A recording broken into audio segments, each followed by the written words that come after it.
Bismillahirrahmanirrahim. Assalamualaikum warahmatullahi wabarakatuh.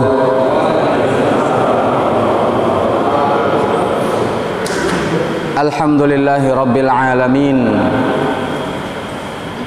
Alhamdulillahilladzi anzala as-sakinata fi qulubil mu'minin liyazdadu imanan ma'a imanihim. Nashhadu an la ilaha illallah wahdahu la syarika lah wa nashhadu anna Muhammadan abduhu wa rasuluh. Allahumma fassalli wa sallim ala habibinal mustafa wa ala alihi wa ashabihi ajma'in. Kaum muslimin muslimat, Bapak Ibu yang dimuliakan Allah Subhanahu wa taala, puji syukur tentunya pada pagi hari ini Allah berikan kita selalu kesempatan untuk beribadah, melaksanakan kewajiban kita, memenuhi kebutuhan jiwa kita, menghadiri sholat berjamaah di rumah Allah yang mulia ini. Salawat dan salam kita sampaikan kepada Nabi kita Muhammad sallallahu alaihi wasallam. Allahumma salli ala Muhammad wa ala alihi wa ashabihi ajma'in. Kaum muslimin, Bapak Ibu, sebagaimana biasa setiap Ahad yang kelima, insyaallah kita akan menyelami sirah nabawiyah, tapi bukan dalam bentuk kajian sirah secara beruntun, tapi kita ambil hanya mutiara-mutiara sirah nabawiyah. Karena kalau untuk mengkaji sirah secara detail dan panjang, kita minimal punya kajian rutin sekali satu minggu. Kaum muslimin, pada kesempatan kali ini kita akan mengambil sebuah tema, yaitunya para sahabat dan pemburu surga. Para sahabat dan pemburu surga. Yang dimaksud dengan para sahabat dan pemburu surga di sini adalah kisah-kisah Rasulullah sallallahu alaihi wasallam bersama para sahabat yang masuk ke dalam, yang dijanjikan oleh Allah surga, lalu mereka mengejar dengan sangat bersemangat. Kaum muslimin, dulu para sahabat-sahabat Rasulullah sallallahu alaihi wasallam ketika disebutkan surga, persis Bapak Ibu kisah seperti Hanzalah dan Abu Bakar As-Siddiq radhiyallahu anhuma. Apa kata Hanzalah pada satu hari? Dia datang kepada Abu Bakar As-Siddiq, dia mengatakan, "Ya Abu Bakar, halaka Hanzalah, halaka Hanzalah." Wahai Abu Bakar As-Siddiq, celaka Hanzalah. Lalu Abu Bakar mengatakan, "Ada apa wahai Hanzalah?" Hanzalah menyebutkan, "Idza kunna 'inda Rasulillah sallallahu alaihi wasallam." Kalau kita sedang bersama Rasulullah, duduk sama Rasulullah, kemudian dzakara bil jannati wan nar, lalu Rasulullah mengingatkan tentang surga, tentang neraka, ka'annana naraha ra'yal ain. Kita seolah-olah melihat surga dan neraka itu seperti melihat dengan mata kepala secara langsung. Tapi kalau kita sudah kembali ke rumah, kita akan lupa segalanya. Sibuk dengan keluarga, sibuk dengan dunia. Nah, kaum muslimin Bapak Ibu, di zaman Rasulullah di masa Rasulullah ada sosok seorang nabi yang akan selalu memberikan peringatan tentang surga dan neraka. Maka begitu para sahabat diberikan janji tentang surga, para sahabat itu tanpa ragu langsung mengikuti apa yang dikatakan oleh Rasulullah sallallahu alaihi wasallam. Tapi di masa sekarang, ketika Rasulullah janjikan surga dari hadis yang sudah 1400 tahun yang lalu, mungkin ada di antara kaum muslimin ini yang tidak lagi tertarik dengan janji-janji tersebut. Apa contoh kaum muslimin Bapak Ibu?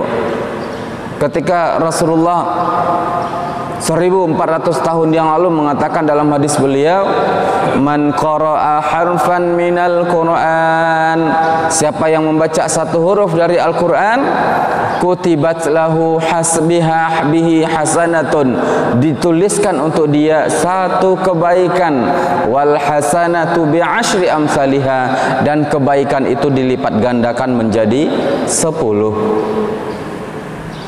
Nah, apa real yang kita lihat kaum muslimin?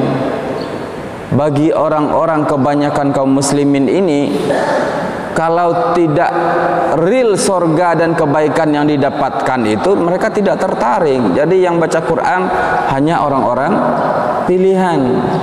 Yang baca Quran hanya sekian persen saja. Karena balasan surganya nggak real. Coba sekiranya ada yang mengatakan bahwa satu huruf Al-Quran akan diberikan balasan 10.000 uang tunai, gitu Pak. Ini misalkan pengurus masjid atau ketua masjid kita udah nyiapkan uang sangat banyak sekali Pak, dengan ganjaran satu huruf Al-Quran 10.000 rupiah tunai. Pasti setiap kita akan berlomba Pak. Bahkan para pedagang akan meninggalkan dagangannya demi ikut satu huruf 10.000 baca Quran. Nah, kaum muslimin, begitu para sahabat terobsesi mengejar surga. Sekarang kita melihat bagaimana realnya para sahabat memburu surga ketika disampaikan oleh Rasulullah SAW. Kita mau melihat Allah menjanjikan di dalam Al-Quran, di dalam surah Az-Zumar, tentang orang-orang yang masuk ke dalam surga. Ini balasannya Pak, kenikmatan surga. Apa kata Rasulullah, kata Allah dalam Al-Quran? Wasiqal ladzina taqaw rabbahum ilal jannati zumara. Orang-orang yang bertakwa dibawa oleh Allah masuk ke dalam surga. Hatta idza ja'uha wa futihat abwabuha. Begitu orang-orang bertakwa sampai ke dalam surga, dibukakan pintu surga tersebut. Wa qala lahum khazanatuha salamun alaikum. Penjaga surga mengatakan, selamat, selamat, selamat, kalian sudah masuk ke dalam surga. Tibtum fadkhuluha khalidin. Kalian sudah menjadi tib, menjadi baik, dan masuklah ke dalam surga, kekal di dalamnya. Apa kata mereka? Wa qalu, mereka mengatakan, alhamdulillahilladzi sadaqana wa'dah. Segala puji bagi Allah yang sudah memenuhi janjinya kepada kami, yaitunya masuk ke dalam surga ketika bertakwa di atas dunia. Wa awrasanal arda natabawwa'u minal jannati haitsu nasha' fa ni'ma ajrul 'amilin. Inilah balasan terbaik dan paling nikmat bagi orang-orang yang beramal. Atau juga tentang balasan-balasan minuman, makanan, kaum muslimin, di surga tiada batasnya. Oleh sebab itu kaum muslimin, Bapak Ibu ini muliakan Allah Subhanahu wa taala, ketika berbicara tentang surga, berbicara bagaimana para sahabat membeli surga, kita ingin lihat Bapak Ibu, orang-orang yang dijanjikan surga oleh Rasulullah SAW, tapi boleh jadi bukan masuk di kategori 10 orang yang dijanjikan surga. Ada yang masuk di sana, ada yang tidak. Tapi yang ingin kita ambil di sini adalah bagaimana para sahabat benar-benar terobsesi mengejar surga. Yang pertama, kisah Rasulullah SAW bersama seorang sahabat Rasulullah namanya Abu Dahdah.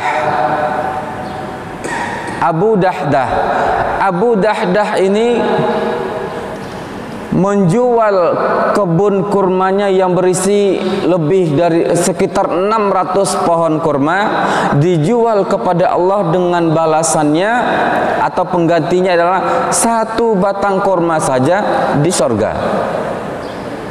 Abu Dahdah namanya adalah Sabit bin Dahdah, dikenali atau digelari dengan Abu Dahdah dan juga Abu Dahdahah. Kisah ini kaum muslimin diriwayatkan dari Anas ibni Malik radhiyallahu anhu. Anas bin Malik menceritakan anna rajulan qala lin nabiy sallallahu alaihi wasallam, ada seseorang datang kepada Rasulullah mengatakan, ya Rasulullah, inna li fulan nakhlatan wa ana uqimu haiti biha. Ya Rasulullah, ada seseorang yang punya kebun kurma, ada seseorang yang punya kebun kurma, di samping kurma saya, kebun saya mau membangun sur, mau membuat pagar pembatas antara kurma saya dengan kurma dia. Tapi untuk membuat pagar ini ternyata mengenai 1 batang kurma milik dia. Fa'murhu an yu'tiyani uqimu haiti biha. Bilang ke dia, ya Rasulullah, suruh dia memberikan 1 pohon kurma itu untuk saya, biar saya bisa membangun dinding kurma kebun saya. Maka Rasulullah memanggil orang tersebut. Ternyata pemilik kebun itu adalah anak yatim. Bismillah.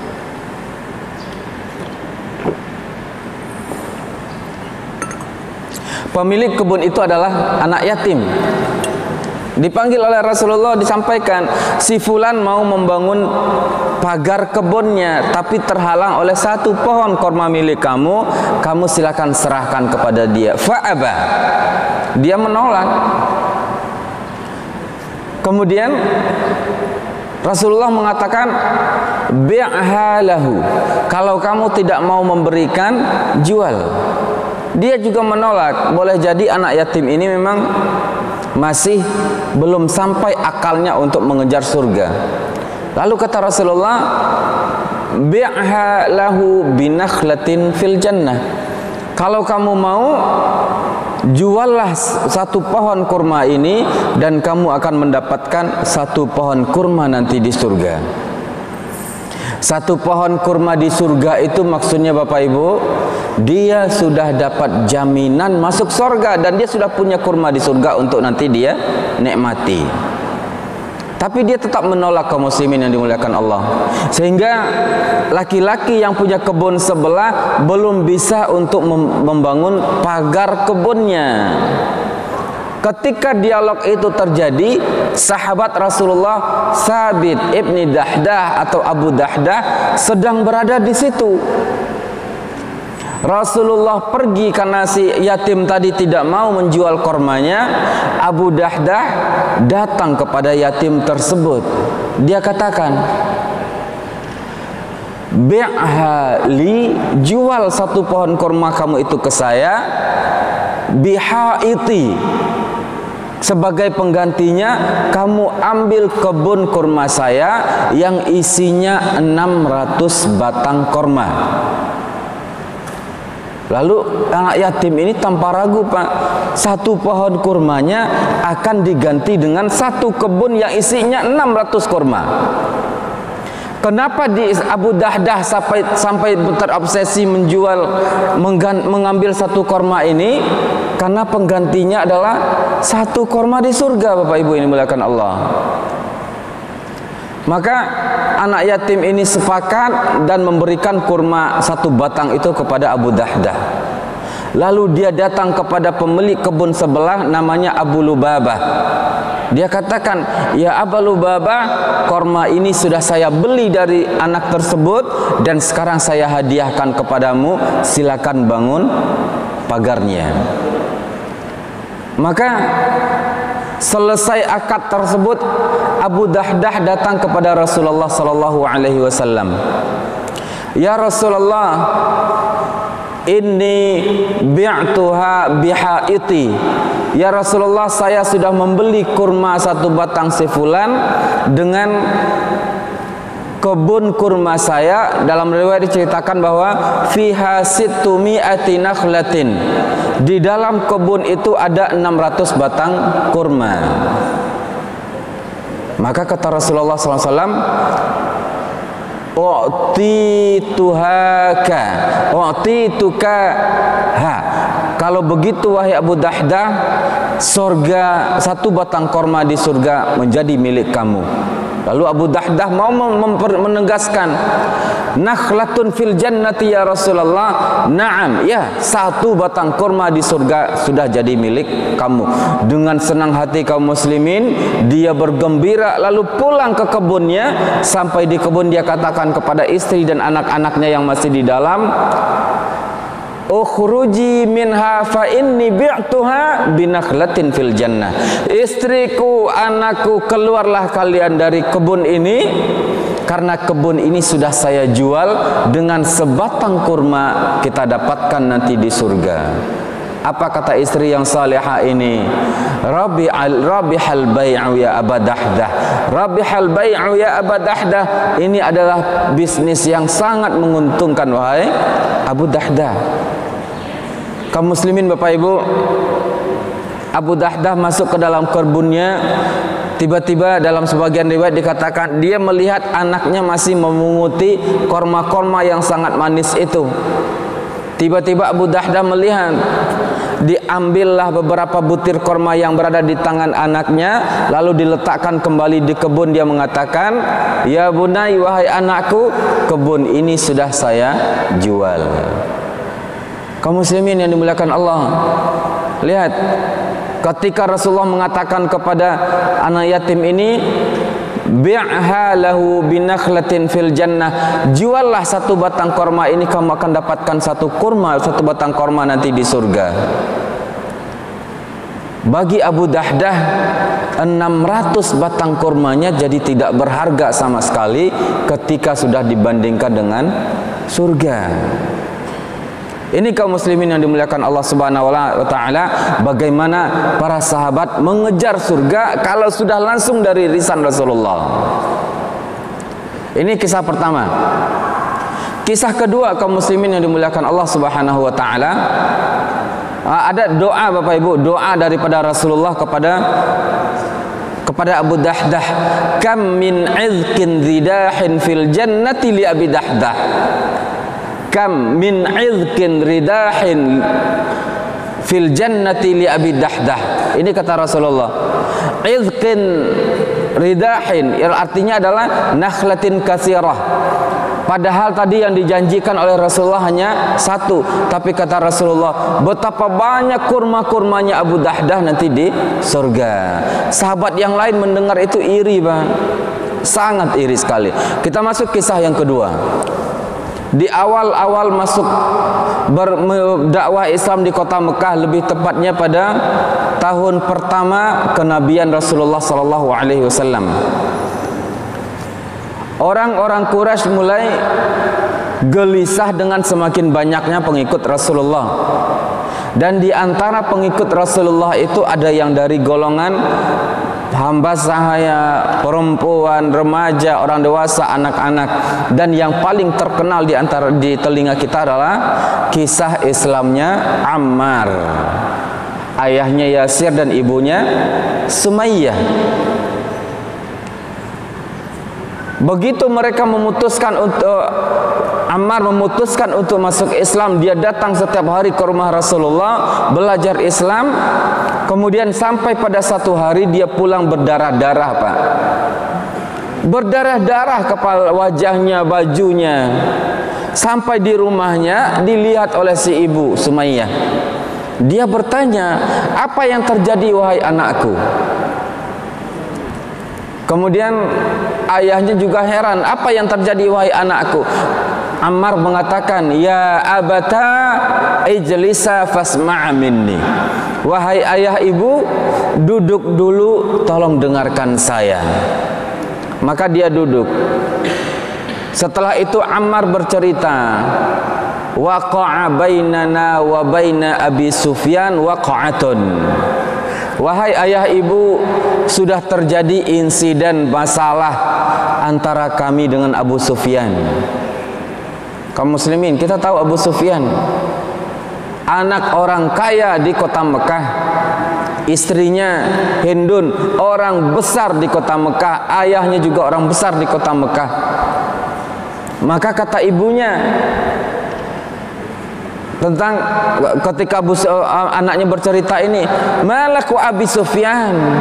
Wahai Ammar, apa hubungannya kamu sama Abu Sufyan? Abu Sufyan itu anak orang besar kota Mekah, kamu ini hanya budak hamba sahaya. Apa hubungannya? Lalu dia mengatakan, saya sedang bersama Sa'ad bin Abi Waqqas, bersama disebutkanlah nama-nama sahabat yang lain, sedang berada di puncak bukit. Abu Sufyan datang bersama rombongannya, melempari kami dengan batu. Ibunya tambah heran, kamu dan Sa'ad bin Abi Waqqas.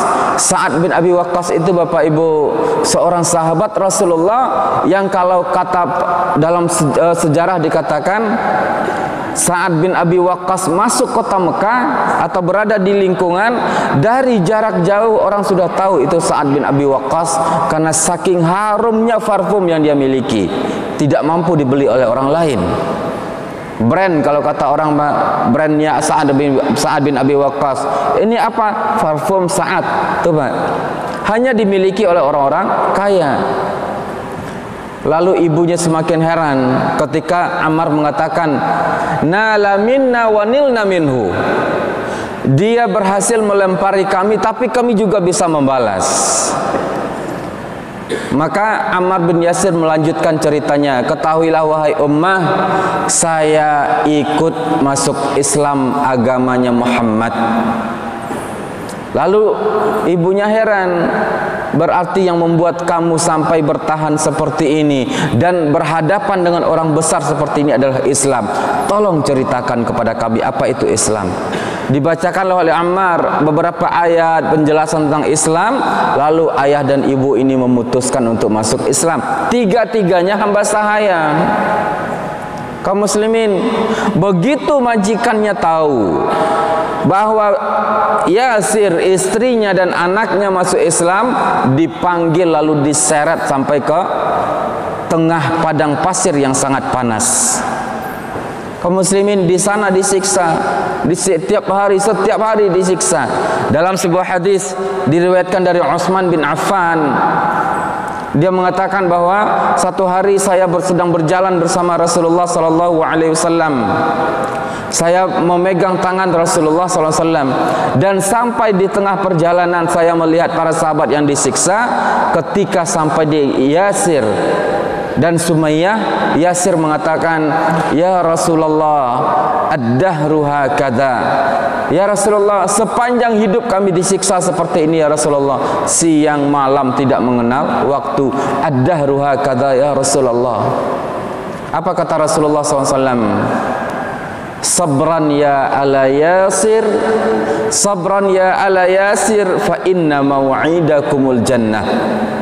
Wahai keluarga Yasir, isbir, sabarlah kalian karena tempat kalian adalah surga.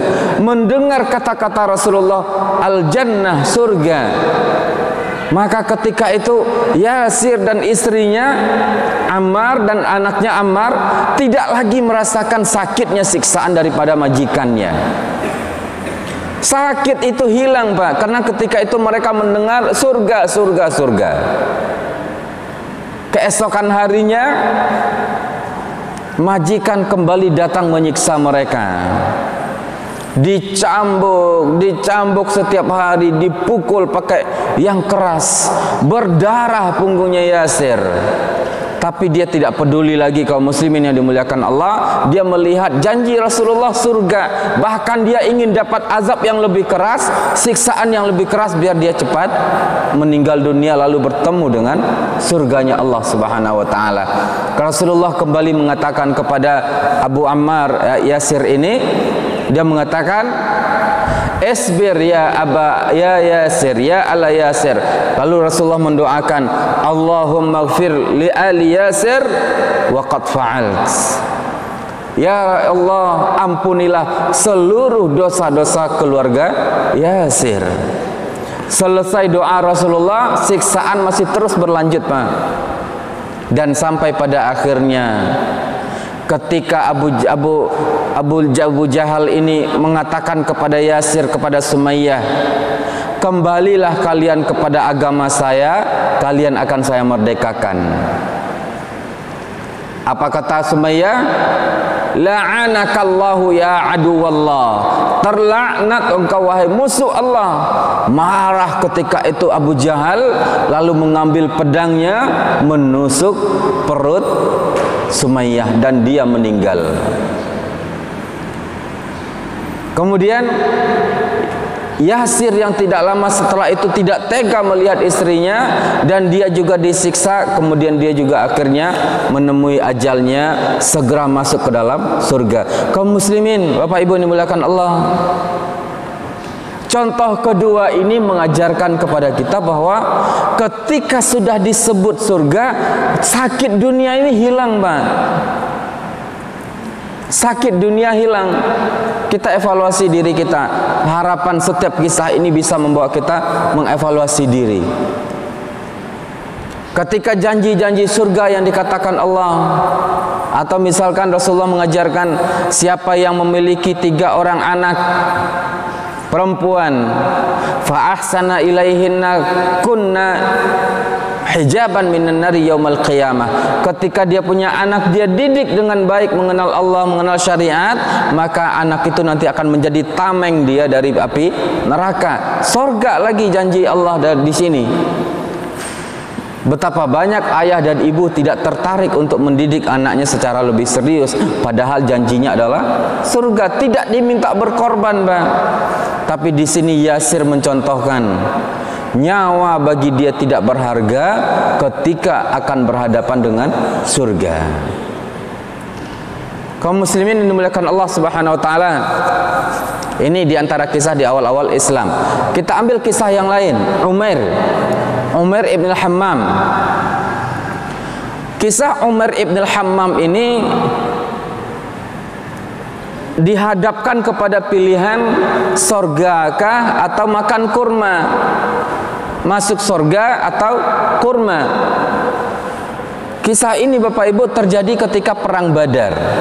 Saat Rasulullah Shallallahu Alaihi Wasallam dan para sahabat menunggu perang akan segera dimulai berkecamuk, Rasulullah sedang berdiri bersama para sahabat.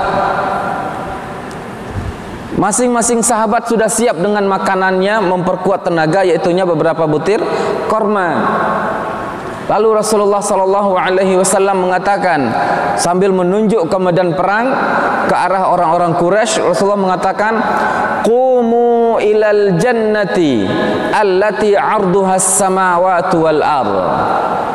Wahai para sahabatku, segeralah kalian menuju surga. Nih Pak, sambil nunjuk orang-orang Quraisy, qumu ilal jannah, segeralah kalian menuju surga yang luasnya seluas langit dan bumi. Di samping Rasulullah ada seorang sahabat namanya Umair ibn al-Hammam. Dia tangannya sedang berada di dalam saku memegang beberapa butir kurma. Tapi mendengar kata Rasulullah surga seluas langit dan bumi, tiba-tiba dia datang kepada Rasulullah, "Ya Rasulullah, al-jannatul lati 'arduhas samawati wal ard." Rasulullah, surga yang luasnya seluas langit dan bumi? Kata Rasulullah, "Na'am."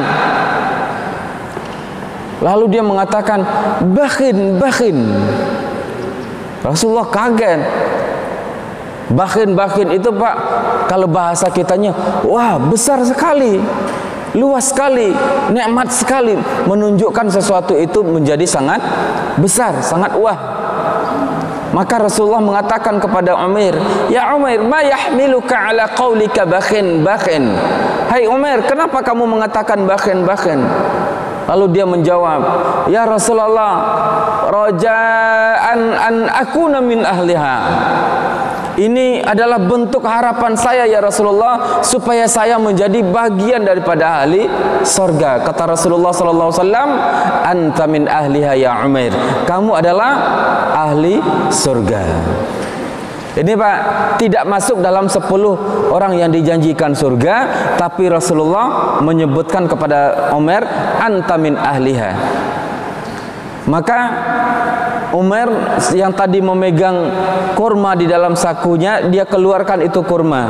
Dilihat Pak, dipandangi kurma itu sebelum dia makan. Lalu dia mengatakan, la in ana hayitu hatta akula tamarati innaha la hayatun tawilah. Kalau saya masih hidup dan masih sempat makan 3 butir korma ini, sungguh dia hidup yang terlalu panjang bagi saya dibandingkan dengan surga. Maka dilemparkan kurma-kurma itu Pak, dia tinggalkan kurmanya. Padahal apalah Pak nilainya? Kalau kita misal nih, oh saya mau makan, tapi sudah harus berangkat sekarang nih ke kantor, oh saya ada janji, kita masih bisa mengatakan Pak, sambil nyetir makan, kan bisa Pak. Atau kita pilih, saya ngambil makan pisang ajalah di jalan, sambil nyetir saya bisa makan pisang. Kita bisa berpendapat seperti itu Pak. Tapi bagi Umar, kalau masih sempat saya makan 3 butir korma ini, innaha la hayatun tawilah, oh terlalu panjang hidup saya mau segera masuk ke dalam surga.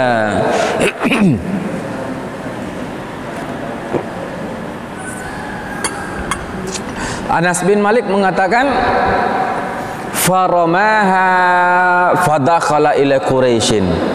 Dilemparkan 3 butir kormanya, lalu dia masuk ke dalam barisan orang-orang Quraisy, faqatalahum hatta qutil.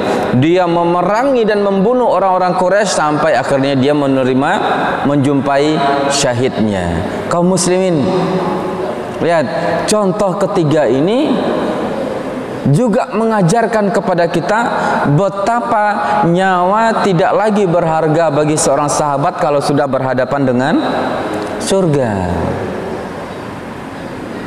Maka wajar Bapak Ibu ketika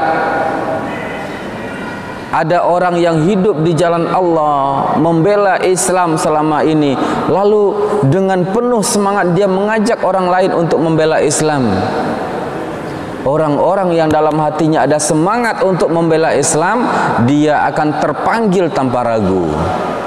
Bahkan sampai ada mengatakan, bagaimana kalau kita mati di jalan ini, membela Islam ini, kami siap mati. Ada Pak seperti itu sampai sekarang.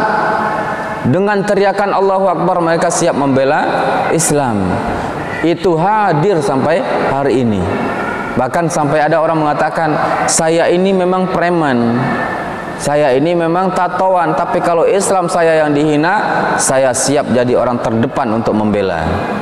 Ini mungkin bermodal semangat Pak, tapi yang dilakukan oleh para sahabat adalah bermodalkan iman. Inilah dia Umair bin Hammam ketika perang Badar. Selanjutnya Pak, kita mau lihat sirah nabawiyah bersama Utsman. Ini yang paling menarik sekali Pak. Utsman ibn Affan, yang dalam satu riwayat diceritakan bahwa pada satu hari Rasulullah sedang berada di masjid. Kemudian para sahabat lalu lalang masuk ke masjid bertemu Rasulullah. Di depan masjid ada Abu Musa al-Ash'ari radhiyallahu anhu. Dia berpikir, kenapa tidak ada orang yang menjaga siapa yang akan masuk kepada Rasulullah? Lalu dia katakan, fa'ayyantu hirasan, maka saya menunjuk diri saya menjadi penjaga di depan masjid Rasulullah. Padahal tidak ada perintah Rasulullah. Dia berjaga di depan pintu masjid Rasulullah. Datang Abu Bakar As-Siddiq. Abu Bakar kaget, sejak kapan ada penjaga masjid, ada penjaga Rasulullah. Dia minta mau masuk. Mahlan ya Abu Bakar, ijlis. Tunggu wahai Abu Bakar, duduk dulu sampai Rasulullah mengizinkan. Abu Bakar kaget, sejak kapan ada protokol seperti ini kepada Rasulullah. Lalu Abu Musa al-Asy'ari masuk ke dalam ke tempat Rasulullah. Ya Rasulullah, Abu Bakrin yasta'dzinuk. Abu Bakar minta izin masuk ya Rasulullah.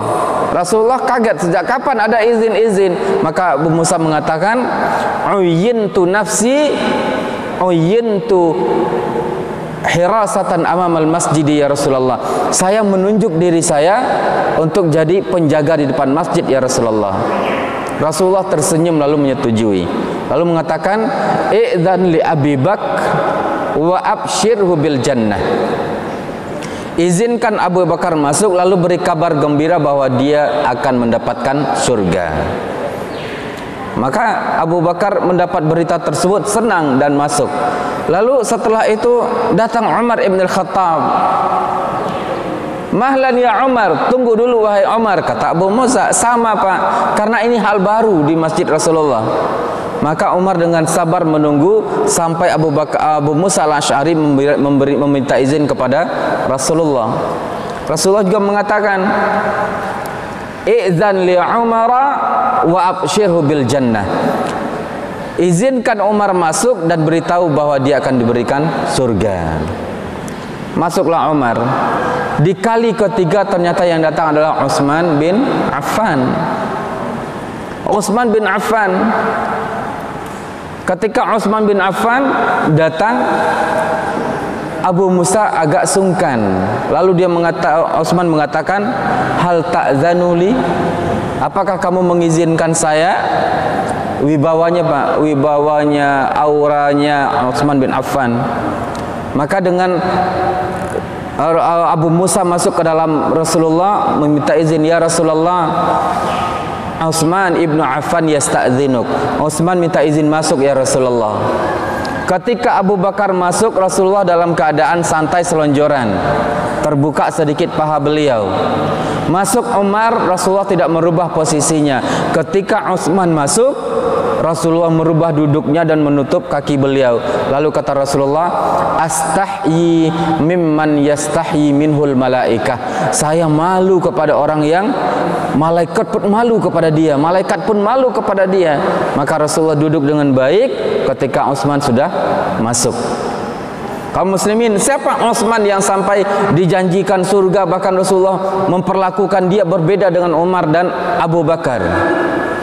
Apa yang dilakukan Utsman ketika sudah dijanjikan surga? Yang pertama kaum muslimin, begitu Rasulullah dan para sahabat sampai di kota Madinah, kemudian begitu dilihat kondisi kota Madinah, sumber air ketika itu satu-satunya sumber air adalah Bi'ru Rumah. Sumur rumah, di dalam riwayat diceritakan ini adalah sumur milik Yahudi. Orang Yahudi ini menjual air sumurnya kepada siapapun yang datang mengambil dengan bimuddin min ta'amin. Muddin min ta'am segini Pak, dimasukkan makanan ke dalam sekepal makanan. Dimasukkan makanan penuh ini tangannya. Nah segitulah harga untuk satu kali ngambil air. Makanannya terserah, gandum, korma, sama saja. Sehingga si Yahudi ini menjadi orang yang kaya dengan bermodal cuma sumur ini Pak. Karena semua orang butuh air. Tapi kan tidak semua orang bisa membeli air ini. Bahkan ada orang yang berpikir untuk makan hari ini, apa yang akan bisa saya makan? Maka dia tidak datang mengambil airnya. Maka sampai Rasulullah SAW mengatakan, "Man ishtara bi'ra rumah falahul jannah." Man ishtara bi'ra rumah falahul jannah. Siapa yang mau membeli sumur rumah ini, maka bagi dia surga. Dalam riwayat lain dikatakan, "Man ishtara bi'ra rumah wa ja'ala dalwahu ma'adila'il muslimina falahul jannah." Siapa yang membeli sumur rumah dan menjadikan gayung dia sama statusnya dengan gayung-gayung kaum muslimin yang lain, maka dia akan dapat surga. Maka Utsman bin Affan angkat tangan Pak, "Ya Rasulullah, ana ashtari." Saya ya Rasulullah yang akan membeli. wa anfaqtuhu lil muslimin, saya beli dan saya akan mewakafkannya untuk kaum muslimin. Datanglah Rasulullah dan Utsman kepada orang Yahudi mengatakan, bi'hu lana, juallah sumur ini kepada kami. Si Yahudi ini enggak mau, ini satu-satunya sumber hidup dia. Maka harga dinaikkan oleh Utsman, dia sepakat. Yahudi ini, saya akan jual sumur ini kepada kamu tapi setengah saja. Setengah itu gimana, Pak? Hari ini sumur milik saya, besok milik kamu. Besok milik saya, besoknya milik kamu. Gantian, Pak. Setengah milik saya, setengah milik Anda. Utsman yang orang pedagang, Pak, pedagang dunia akhirat, pintar, cerdas, Pak, sepakat. Oke, saya sepakat. Ketika hari sumur itu menjadi milik Utsman, Utsman mengatakan kepada kaum muslimin, khuzul ma'a ma yakfikumul yaum wal ghada. Ambillah air ini untuk bisa mencukupi kehidupan kalian hari ini dan esok hari, ambillah secukupnya, sebanyak-banyaknya. Kaum muslimin berbondong-bondong, Pak, karena nggak perlu lagi bawa makanan satu tangan ini, Pak. Nggak perlu lagi makanan bisa dimakan di rumah, air dapat gratis. Utsman ketika itu berpikir tentang surga, tidak berpikir tentang dunia. Maka Utsman ngambil air sebagaimana orang lain juga ngambil air tanpa harus izin.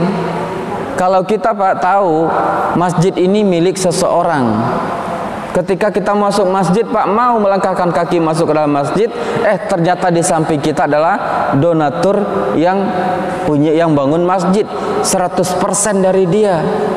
Mungkin kita akan ada rasa sungkan, Bapak, saya izin masuk masjid, boleh jadi begitu, Pak. Ya, tapi Utsman tidak demikian. Dilepaskan kepemilikan sumur, lalu dia masuk mengambil air sebagaimana orang lain juga mengambil air. Maka siasat Utsman bin Affan hari ini mengambil air sebanyak-banyaknya untuk mencukupi kebutuhan besok. Di hari yang kedua Yahudi menjadi berstatus pemilik air sumur, gak satu orang pun yang datang. Orang muslim yang selama ini berbondong-bondong ngambil air, hari ini kok nggak ada. Hari, satu minggu, satu bulan, akhirnya dia merugi. Lalu dia katakan kepada Utsman, kamu sudah membuat saya rugi. Lalu apa? Sekarang saya jual sumur saya secara utuh. Utsman tidak mau membeli dengan harga yang sama, karena dengan setengah kepemilikan dia sudah mampu memenuhi kebutuhan kaum muslimin. Akhirnya dijuallah setengah harga itu dengan setengah sumur dengan harga yang murah, dan terkenallah sekarang, Pak, bi'ru rumah itu kalau di Madinah namanya bi'ru Utsman, sumur Utsman kata orang-orang. Kaum muslimin, Bapak Ibu, atau dalam kesempatan lain Rasulullah sallallahu alaihi wasallam dalam riwayat dikatakan bahwa hadis dari Abdurrahman bin Khobab kata Rasulullah sallallahu alaihi wasallam, man jahaza jaisyal usrati falahul jannah. Jaisyal usrah itu, Pak, perang Tabuk. Tabuk itu tempatnya di dekat Yordania, jauh, Pak, ke utara kota Madinah. Perjalanan menuju Tabuk itu mungkin hampir 1 bulan, boleh jadi lebih, dengan jalan kaki. Yang akan dihadapi adalah tentara Romawi 100.000 ditambah 100.000 lagi tentara Arab Kristen di utara Madinah. Rasulullah melihat persiapan para sahabat, terkumpul sebanyak 5.000 sahabat kaum muslimin. Berkumpul, setelah itu lihat Rasulullah, apa persiapan perang yang kita miliki untuk memberikan kelengkapan senjata bagi tentara mujahidin. Maka Rasulullah mengatakan, man jahaza jaisyal usrah falahul jannah. Siapa yang membekali perlengkapan mujahidin menuju Tabuk, Jaisyal Usrah, dia dapat surga. Abu Bakar, Pak, di pagi hari datang kepada Rasulullah, ya Rasulullah, hadza kullu mali laka ya Rasulullah, seluruh harta saya persembahkan untuk Jaisyal Usrah. Rasulullah mengatakan, wa madza abqaita li ahlik, untuk keluargamu dapat apa? Abqaitu lahum Allah wa rasulah, saya meninggalkan untuk mereka Allah dan Rasulullah ya Rasulullah. Datang Umar menyerahkan setengah hartanya. Kemudian datang Abdurrahman bin Auf menyerahkan uqiyataini min zahabin, dia menyerahkan Pak emas yang sangat banyak sekali. Rasulullah lihat ini belum cukup untuk kita berjihad melawan Romawi. Maka Rasulullah SAW mengatakan lagi, man jahaza jaisal usrati falahul jannah, siapa yang mau memberikan perlengkapan perang untuk Tabuk, dia dapatkan surga. Maka Utsman bin Affan angkat tangan, ya Rasulullah, alayya mi'atu ba'irin wa ahlasiha. Rasulullah, saya akan memberikan 100 ekor unta lengkap dengan perlengkapan perangnya. Dilihat Rasulullah belum cukup, masih kurang. Maka Rasulullah mengulang sampai 3 kali Pak. 3 kali Rasulullah mengatakan hal tersebut, dan Utsman selalu angkat tangan. Dan sebagian riwayat mengatakan bahwa Utsman ini sampai mewakafkan 950 ekor unta lengkap dengan isi-isinya, panahnya dan lain-lain. 900 ekor unta Pak, tinggal kita kalikan. 1 ekor unta itu harganya kalau dirupiahkan mungkin lebih kurang 50 juta. Dia menyerahkan 950 ekor unta dalam sebagian riwayat. Kemudian dia serahkan beberapa ribu dinar, dan dengan inilah dia membeli surga. Kaum muslimin, apa yang terjadi? Perang Tabuk ini setelah perang Mu'tah, mendengar kekuatan kaum muslimin di perang Mu'tah, orang Romawi tidak lagi berani melawan kaum muslimin di perang Tabuk. Sehingga begitu Rasulullah dan kaum muslimin sampai di Tabuk, orang-orang Romawi sudah mundur, mengalah, menyerah. Sebagian rampasan perang mereka tinggalkan, sebagian dibawa kabur oleh orang-orang Romawi ini. Maka kaum muslimin sampai di sana nggak ada perlawanan, dapat harta rampasan perang, pulang. Harta Utsman 900 ekor untanya masih utuh Pak. Nah, sampai di Madinah, apakah dia minta kembali kepada Rasulullah? Tidak, gak dia minta Pak, karena dia sudah membelinya dengan surga. Kaum muslimin yang dimuliakan Allah Subhanahu wa taala, ini para sahabat yang terobsesi dengan surga. Maka kalau kita Pak Ibu masih ragu-ragu untuk mengejar surga dari janji-janji Allah dan Rasulullah dalam Al-Quran dan hadis, sering-sering Pak baca-baca tentang surga, baca-baca tentang pengorbanan orang-orang salafus soleh tentang surga, sehingga ketika ada panggilan surga, kita termasuk orang yang terdepan melakukan pengorbanan mengejar surga. Apa yang kita korbankan Pak mengejar surga? Waktu, harta, perasaan, semua yang kita miliki bisa kita korbankan mengejar surga. Demikian Bapak Ibu yang dimuliakan Allah, jazakumullahu khairan. Semoga bermanfaat untuk kita bisa menambah semangat kembali mengejar surga. Yang intinya adalah menambah semangat kembali untuk berkorban di jalan Allah Subhanahu wa taala dengan pengorbanan, segala bentuk pengorbanan, sehingga apapun yang ada yang dalam kepemilikan kita, sampai nyawa kita juga Pak, bernilai rendah dan murah di hadapan Allah kalau sudah Allah beli dengan surga. Kaum muslimin Bapak Ibu, pada satu hari Rasulullah pernah mengatakan begini, siapa yang mengikuti jenazah sampai ke memandikan, mengafankan, falahu qirat, dia akan dapatkan 1 qirat kebaikan. Lalu Rasulullah mengatakan lagi, wa man tabi'al janazata hatta al-maqbarah, siapa yang mengiringi jenazah sampai ke pemakaman, falahu qiratan, dia dapatkan 2 qirat kebaikan. 2 qirat kebaikan. Lalu para sahabat bertanya, wa mal qiratu ya Rasulullah, 1 qirat kebaikan itu seperti apa ya Rasulullah? Maka Rasulullah menjawab, al-qiratu mislu Uhudin minadz-zahabi. Satu qirat itu adalah sebesar gunung Uhud, emas sebesar gunung Uhud, kata Rasulullah. Kita ulang, satu qirat itu seperti emas sebesar gunung Uhud. Pak Ibu, kalau kita pulang dapat emas sebesar ini aja, Pak, oh bangga kita, Mak.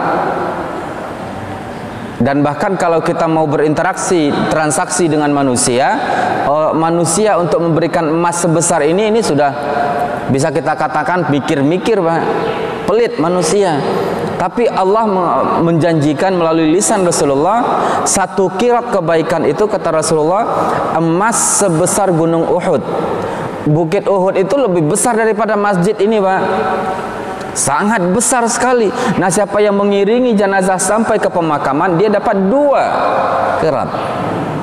Nah, dalam hadis ini Rasulullah mengatakan, siapa yang membaca harfan minal Quran kutiba lahu bihi hasanah. Siapa yang membaca satu huruf saja dari Al-Quran, dia dapatkan satu kebaikan. Wal hasanatu bi asyri amsalihah. Satu kebaikan itu dilipat gandakan jadi 10. Dilipat gandakan jadi 10. Apa contohnya, Pak? Kita kalau baca inna a'tainakal kautsaru fasalli li rabbika wanhar inna syani'aka huwal abtar. Itu sudah lebih dari 50 huruf, Pak. Berarti dalam waktu yang singkat, kalau saya ikhlas kepada Allah, saya sudah dapatkan lebih dari 500 kebaikan. Hanya inna a'tainakal kautsar. Nah, kaum muslimin, jadi kebaikan yang dilipat gandakan 10 itu wujudnya seperti apa? Wallahu ghaniyun 'anil alamin. Allah itu maha kaya, lebih kaya daripada alam seisinya. Maknanya, Pak, kalau di zaman para salafus saleh, para khulafa itu, para khalifah kaum muslimin atau masa-masa dinasti, ada yang memberikan emas, hadiah emas kepada orang lain, satu kantong, ada yang satu peti emas, Pak. Pemberiannya itu dianggap sangat berharga. Wallahu ghaniyun 'anil alamin. Allah juga masih jauh lebih kaya. Artinya ketika kita bertransaksi dengan Allah 10 kebaikan, secara sederhana, Pak, Rasulullah memberikan gambaran yang tadi. Kalau ada yang bingung, Pak, seperti apa sih 10 kebaikan? 10 kebaikan itu kalau ditimbang dunianya, hanya sekedar gambaran kasarnya, satu kebaikan itu seperti emas sebesar gunung Uhud. Tapi itu belum sebanding dengan kekayaan Allah Subhanahu wa taala. Ini hanya sekedar manusia mudah memvisualisasikannya, mudah tergambar dalam kepala manusia. Karena banyak manusia itu kalau disebut sorga nggak ada wujudnya, lebih memilih yang ada wujudnya. Persis seperti kisah di zaman Rasulullah, ketika Rasulullah berdakwah menjanjikan surga-surga, datang di sebelah beliau Nadhr ibn al-Haris, orang Quraisy yang pintar bersyair. Woi, kalian dijanjikan surga oleh Muhammad, kapan surganya? Yuk gabung dengan saya, nih surga nih. Disewa 2 biduan wanita, 2 biduan nyanyi dengan syair dan suara-suara yang bagus, lalu bersenang-senang, ini surga, ayo mendekat ke saya. Di mana Rasulullah berdakwah, dia datang ke situ. Kata dia, ini surga yang lebih nyata, yuk ikut sini. Kalau sudah nyata baru kita tertarik, seringnya seperti itu. Maka janji-janji surga dan kebaikan Rasulullah ini kita bisa terima ketika dalam hati kita ada iman. Iman inilah yang membawa kita berharap ke surga, dan harapan surga inilah yang membuat kita siap untuk berkorban dalam duniawi, dari duniawi kita. Oh, berarti saya beramal untuk mengharapkan surga? Enggak apa-apa, Pak, itu ikhlas. Yang penting jangan berharap surga dunia, itu namanya tidak ikhlas. Selagi kita berharap surga akhirat, disinilah wujud keikhlasan kita. Wallahu a'lam bishawab, Pak, lebih kurang begitu, Pak, ya.